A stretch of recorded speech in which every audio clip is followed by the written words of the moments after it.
Good morning everyone. This video is for class 6 and today we are going to read creation of game in Scratch. कैसे हम लोग game create करते हैं scratch में, game creation इन scratch. पिछले video में हम लोग इसका थोड़ा बहुत पार्ट जो है पढ़े थे कि इसका इंटरफेस कैसा होता है गेम स्क्रैच का, और स्क्रिप्ट और स्प्राइट क्या क्या होते हैं। आज हम लोग आगे इसी में पढ़ेंगे। नेक्स्ट जो आपका टॉपिक है adding sound from sound library. जो भी हम लोग स्क्रैच स्प्राइट बना रहे हैं गेम के लिए, यानी कि एक कार्टून टाइप में इसमें कैट एक दिया हुआ है, तो अगर आप अपने गेम में साउंड ऐड करना चाह रहे हैं जो कि आपके लाइब्रेरी यानी कि कंप्यूटर में ऑलरेडी साउंड है, आप लोग गेम देखते होंगे खेलते होंगे, उसमें कुछ साउंड भी रहता है, तो उस तरह से इसमें अगर साउंड ऐड करना है तो कैसे करेंगे हम लोग ये देखेंगे आज। The sound library of Scratch contains a collection of several sounds which can be added in the animation। जो भी एनिमेशन हम लोग लगा रहे हैं अपने उस स्क्रैच में, तो उस पर हम लोग बहुत तरह का साउंड भी क्या करेंगे, ऐड कर सकते हैं। कहाँ से? साउंड लाइब्रेरी से। To open the sound library click on choose sound from library. Sound library को ओपन करने के लिए चूज साउंड लाइब्रेरी करेंगे, हम लोग सेलेक्ट करेंगे बटन इन साउंड टैब। साउंड टैब में आपको वो दिखेगा, जैसे यहाँ पे देखिएगा फिगर में दिख रहा है साउंड का एक टैब बना हुआ है, उस पर जैसे ही क्लिक कीजिएगा बहुत सारा यहाँ पे नीचे स्पीकर टाइप का बना हुआ आपको आइकन दिख रहा है, यानी कि वो सब एक यूनिक साउंड है जो कि हम लोग अपने स्क्रैच में ऐड कर सकते हैं एनिमेशन के साथ। इसके लिए कुछ कमांड्स है। क्या क्या कमांड है जिसका यूज़ करते हैं हम लोग? Command sound blocks. Sound blocks बनाने के लिए कुछ कमांड्स है। पहला कमांड है play sound.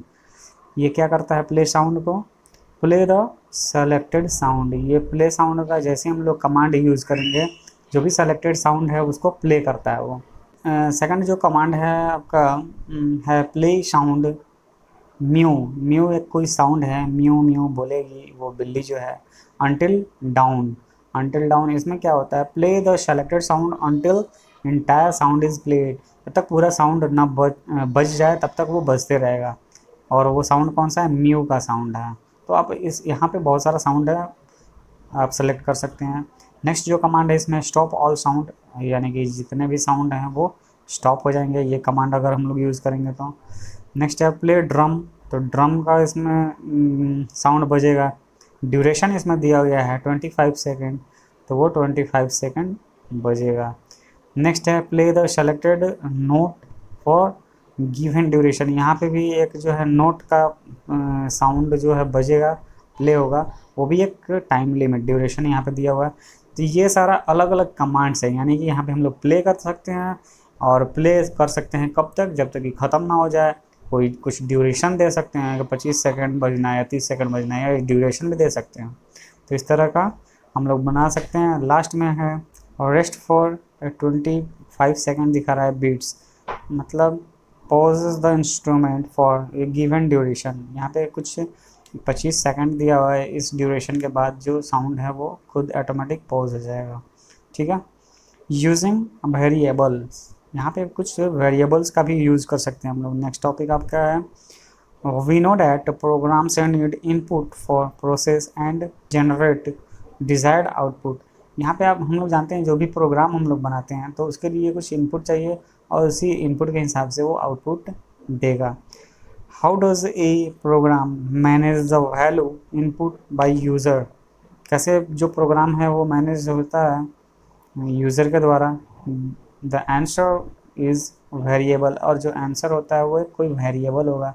A variable is a like a basket in which the value input bye the user is kept. Variable वैसा चीज़ होता है जो कि कोई बास्केट में कोई चीज़ दिया रखा गया हो, वैसे ही यूज़र के द्वारा ये इनपुट कराया जाता है।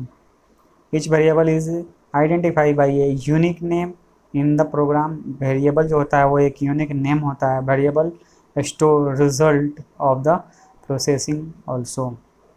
जो भी प्रोसेसिंग करके रिज़ल्ट आ रहा है, जैसे कि हम लोग मैथ में बनाते होंगे x इक्वल टू एक्स का जो भी वैल्यू होता है वो रिज़ल्ट हो गया, और x जो है वो वेरिएबल हो गया। एक वेरिएबल एक ही टाइम में एक वैल्यू को स्टोर करता है। If a new value is store in it the previous value gets overwritten. जो नया अगर वैल्यू अगर हम लोग लिखेंगे तो जो पिछले वाला जो है वो क्या होगा, ओवर रिटर्न हो जाएगा, उसके ऊपर फिर से लिखा जाएगा, कैन नॉट बी रिट्राइव्ड, और उसको फिर हम लोग वापस नहीं ला सकते हैं।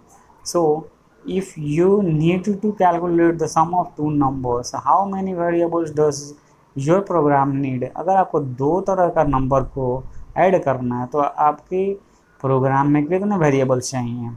One variable for storing first number, another variable is for storing second number, and next variable for storing the result। और इसके बाद मतलब कि थर्ड तीन वेरिएबल हम लोग देंगे। Third variable is for storing the sum of total, three variables are required, एकदम ज़रूरी है। Let us discover how do we do this Scratch. ये चीज़ अब हम लोग देखेंगे तो कि मतलब स्क्रैच में हम लोग वेरिएबल का यूज़ कैसे करेंगे, कैसे बनाएंगे। Creating a variable, let us see the step to create a variable by the name A. यहाँ पे एक वेरिएबल हम लोग बना रहे हैं ए नाम से।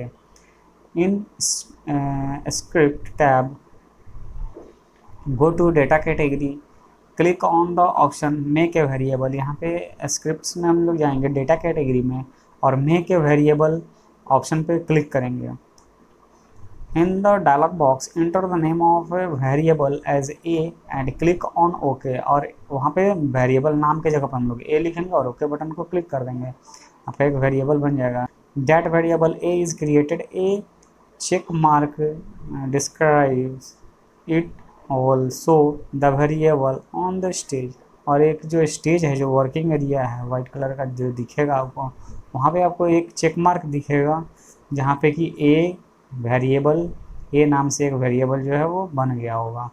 Using the step above try to create two more variables by the name B and sum. और आपको अब यहाँ पे ट्राई करना है वो जो भी स्टेप दिया हुआ है ऊपर में, उसी से एक वेरिएबल बी नंबर बनाने का और एक सम का। अब नेक्स्ट जो है आपका making discussion. To control the flow of animation, many times certain checks need to be done, and depending on the condition of the animation should change।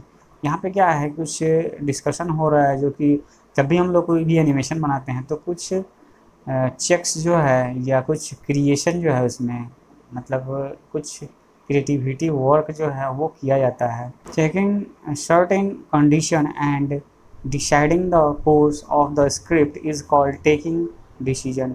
यहाँ पे जो भी हम लोग क्रिएशन को चेक करते हैं और डिसाइड करते हैं कुछ कंडीशंस का, तो उसे हम लोग क्या बोलते हैं, टेकिंग डिसीजन। उसको हम लोग डिसीजन लेना बोलेंगे।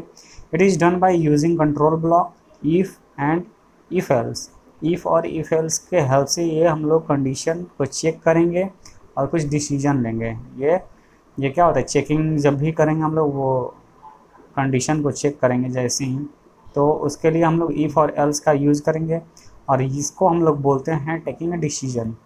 For example, we can check the direction of the script and if it is not moving in the desired direction we can check it. अगर हम लोग कोई स्क्रिप्ट बनाए हैं, उसका डायरेक्शन सेट किए हैं कि वो साउथ डायरेक्शन में जाए, मूव करें 10 स्टेप या 20 स्टेप, अगर वो उस तरफ नहीं मूव कर रहा है, नहीं जा रहा है, तो यानी कि आप चेक कर सकते हैं कि वो ऐसा डिसीजन जो है लिया गया है तो वो क्यों नहीं कर रहा है। इफ़ ब्लॉक जो होता है क्या है, if block is associated with a condition. If block जो है कंडीशन से बना हुआ है। All the blocks that are part of if blocks are executed only if the condition is true। if block में जितने भी parts बने हैं तो जो भी condition if वाला condition true होगा तभी वो क्या करेंगे, execute होगा, run करेगा। Let us understand this with the following script। if block makes use of comparison blocks in operating category। यहाँ से example दिया हुआ है, if answer equal to Harry 1 2 3 then से वेलकम फॉर टू सेक्शन। ठीक है, तो यहाँ पे क्या है, एक इफ़ कंडीशन बनाया है, इंटर करना है क्या, पासकोड इंटर करना है, वेट करना है। अब यहाँ पे इफ़ जो है वो कंडीशन को चेक करेगा, आंसर अगर हैरी 1 2 3 होगा तो वो वेलकम करेगा। इसी चीज़ को हम बताया है। In this script a variable passcode is used, first value entered by the user will go sing block answer. तो आंसर क्या होगा, ब्लॉक आंसर वाला क्या करेगा, if block condition is created by the help of green coloured operators block equal to before green sign, ठीक है, equal to sign में जो है क्या ग्रीन साइन को answer, block is kept and after equal to sign the passcode Harry 123 is kept, both the value will be compared for। यहाँ पे क्या है, एक पासकोड बनाया है जहाँ पे इक्वल टू का साइन दिया हुआ है और आंसर में उसको इक्वल टू साइन के जगह पे हैरी 123 रखा है। तो क्या करेगा, दोनों कंडीशन को कंपेयर करेगा।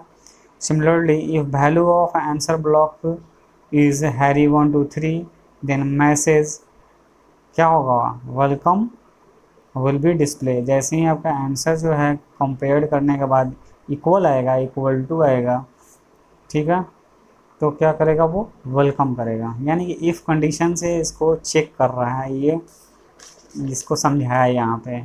नेक्स्ट जो है if else block, we have just seen that the block inside if block execute only if condition associated with the if block. If block में हम लोग पढ़े हैं कि जो भी इफ़ में कंडीशन है वो अगर ट्रू हो रहा है तो क्या हो रहा है, वो एग्जीक्यूट कर रहा है। लेकिन यहाँ पे क्या होगा, यहाँ पे क्या होगा, there are situation where you may need to perform some other action when if condition fails. अगर इफ़ कंडीशन फेल भी हो जा रहा है, यानी कि इक्वल टू नहीं हो रहा है, तो एक कोई और एक्शन जो है, एक और कंडीशन बनाना होगा कि कम से कम वो ट्रू हो जाए एल्स पार्ट में, ठीक है, उसी को एल्स बोला गया है। इफ कंडीशन फेल्स और return false, this is handled by else part of if else block. The blocks inside the else block execute only if the condition associated with if block is not satisfied false condition considered the script shown here. यहाँ पे आपको ये भी थोड़ा सा समझ में नहीं आएगा इफ़ और एल्स।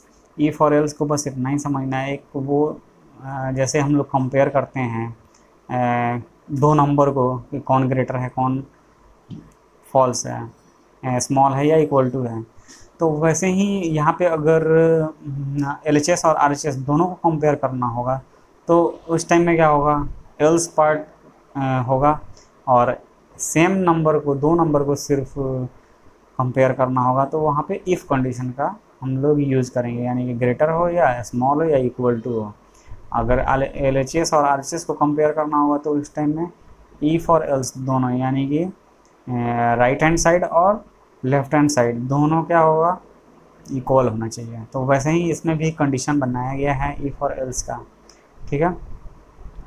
नेक्स्ट जो है यहाँ पे एक चैलेंज दिया हुआ है, can you modify the above script so that when cat touches apple it say hello how I love apple, ठीक है। जैसे ही यहाँ पे एक चैलेंज दिया होगा कि जैसे ही कैट जो है वो टच करे एप्पल को तो क्या करेगा, हाउ आई लव एप्पल वो बोले। ये चीज़ आपको बनाना है। एक चैलेंज दिया गया है कि एक्टिविटी भी है, वर्क इसको करना है। नेक्स्ट है ऑपरेटर ब्लॉक्स। ऑपरेटर ब्लॉक्स में आपका बहुत सारे ऑपरेटर्स हैं जिसका यूज़ किया जा सकता है। Operator blocks are use to process the data in various way and to compare the value. For example arithmetic operator, plus minus, division and multiplication. Comparison भी है, less than, equal to and greater than, and picking random numbers etc। और इसके साथ साथ number भी आप ले सकते हैं। Try the script that display the sum of two numbers in variable a and b। और यहाँ पे ट्राई करना है आपको दो नंबर को ऐड करने के लिए वेरिएबल a एंड b को कैसे, वेरिएबल a और b जो है उसको सम करके देखना है, ठीक है। यहाँ पे थोड़ा सा ये जो है प्रोग्रामिंग से रिलेटेड है, थोड़ा कॉम्प्लेक्स बनाया है, इसको आराम से धीरे धीरे समझना है। नेक्स्ट जो है आपका जनरेटिंग रैंडम नंबर। रैंडमली जो नंबर को कैसे जनरेट करेंगे। We can generate random numbers between two given numbers by using operators block pick random dash to dash।